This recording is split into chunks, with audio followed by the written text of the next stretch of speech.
Hi guys, I'm Rachel and we are in the test kitchen making churros.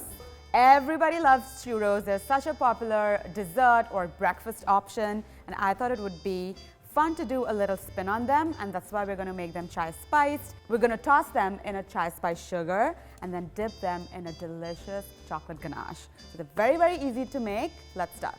I have some granulated sugar here and I'm going to throw this in a big bowl.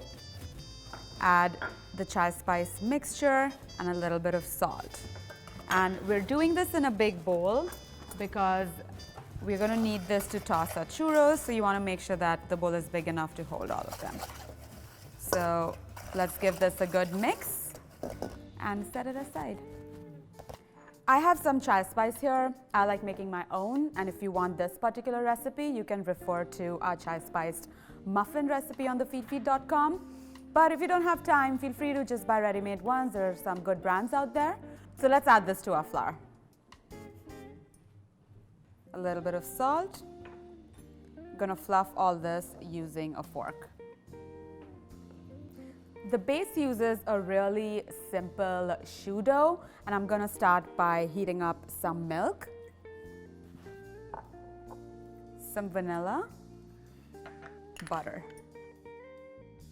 and some water. Let's let that come up to a little simmer. Our milk has come to a simmer, so I'm ready to add this flour and chai spice mixture to this.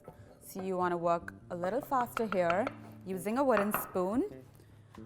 Just mix everything. And this will start resembling like a fairly broken pie crust dough, but don't worry, the more you mix, the more the dough is going to come together. I have my batter off the heat. We're going to add this to a stand mixer. I want that on medium speed. I'm going to add 1 egg.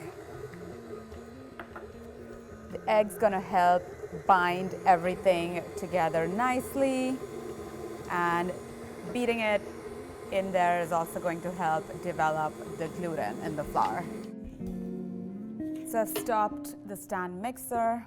I'm going to scrape all of the sides down, and this ensures that this dough is getting mixed really well, and because it's a fairly sticky dough, it tends to stick to our bowl, so we want to make sure that we're getting everything out from the bottom.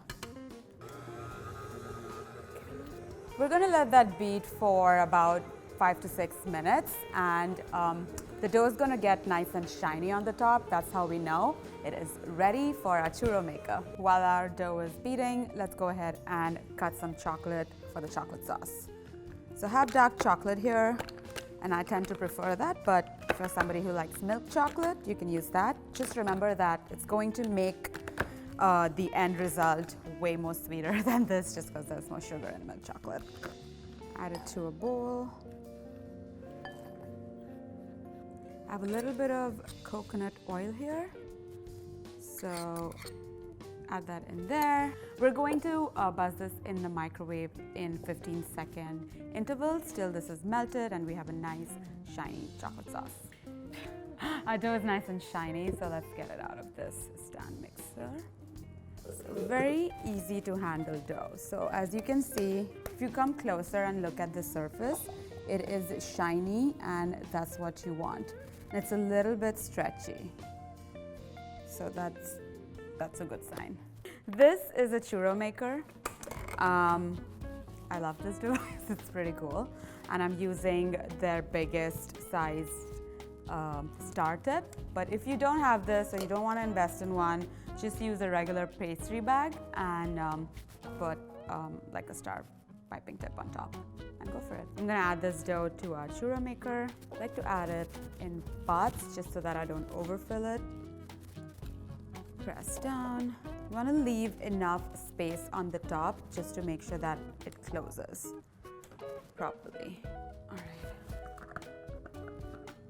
Get that locked in. Let's make sure it's tight, and we're ready to fry. So I want them to be about 4 inches long. Gently cut them. The oil temp is around 325, and I do recommend this temperature because anything over is going to make the churros really kind of dark on the outside and not really well cooked through on the inside. Our churros are nice and golden brown, so let's get them out of the oil. Gonna put it over this sheet pan, which is lined with a paper towel to get any excess oil out. It's important to toss these churros in the sugar while they are warm, just because that helps the sugar stick to the churros better. I like my churros heavily sugared, but you know, preference is yours. Our churros are ready, and I am going to dunk them in a delicious chocolate sauce.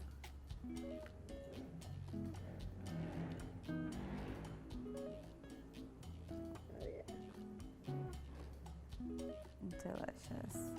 All right.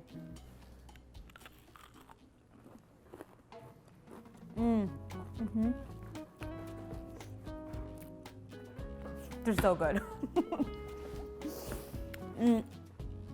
I love how like crunchy they are. Was able to totally achieve the soft center.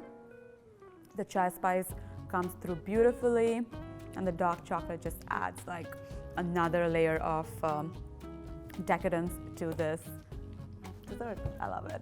Thank you, GE, for outfitting Feedfeed Brooklyn with GE Profile's smart appliances. If you want this recipe, go to thefeedfeed.com, and I will see you again next time. Bye.